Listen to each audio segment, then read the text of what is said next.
আমার chilli chicken তৈরি হয়ে গেছে। আপনারা এটা রুটি, লুচি, পরোটার সাথে খেতে পারেন। চটজলদি সিরিজের প্রথম পর্বে আপনাদের স্বাগত জানাই। আজকে আমি চটজলদি উপায়ে একটু চিলি চিকেন করার ব্যবস্থা করছি। তার জন্য আমি বোনলেস চিকেন নিয়ে নিয়েছি, স্বাদ মতো নুন, কর্নফ্লাওয়ার, আদা রসুন কাঁচা লঙ্কা কুচি, পেঁয়াজ কুচি, ক্যাপসিকাম কুচি, টমেটো সস, সয়া সস, সাদা তেল অবশ্যই লাগবে, লেবু আর একটু মরিচ গুঁড়ো লাগবে। আমি প্রথমে ম্যারিনেট করে নিচ্ছি। এবারে ম্যারিনেশনের জন্য অল্প নুন দিয়ে দিলাম,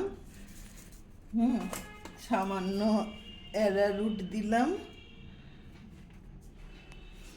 একটু পাতিলেবুর রস দিলাম,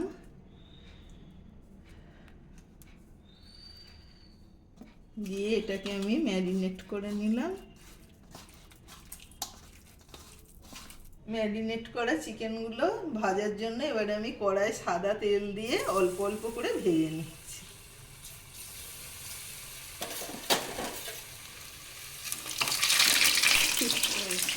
হালকা হাতে চিকেনগুলো বেশি কড়া না করে ভেজে আমি তুলে নিলাম।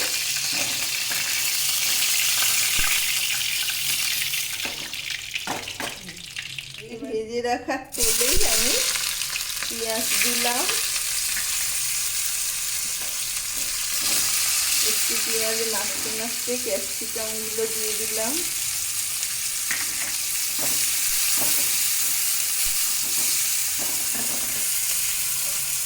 এবারে দিচ্ছি আদা রসুন আর লঙ্কা কুচি।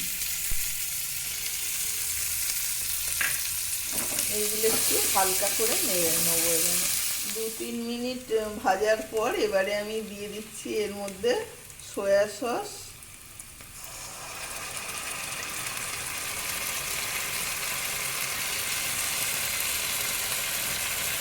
সয়া সস দেওয়ার পর এতে আমি চিকেন ভেজে রাখা চিকেনগুলো দিয়ে দিলাম।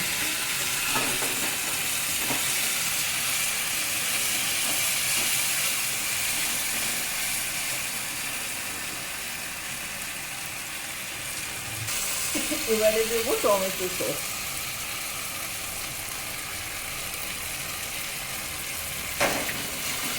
গ্যাসের ফ্লেমটা একটু কমিয়ে দেবো, চিনি দেবো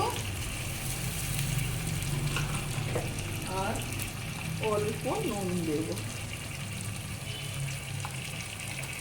এইভাবে অল্প জল দিয়ে দিলাম, দিয়ে এইভাবে 5 মিনিট একটু চাপা দিয়ে রেখে দেবো।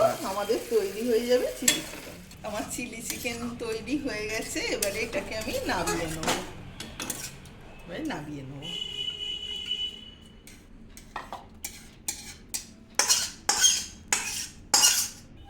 আমার চটজলদি চিলি চিকেন তৈরি হয়ে গেল। এবারে আপনারা এটা রুটি, লুচি, পরোটার সাথে খেতে পারবেন।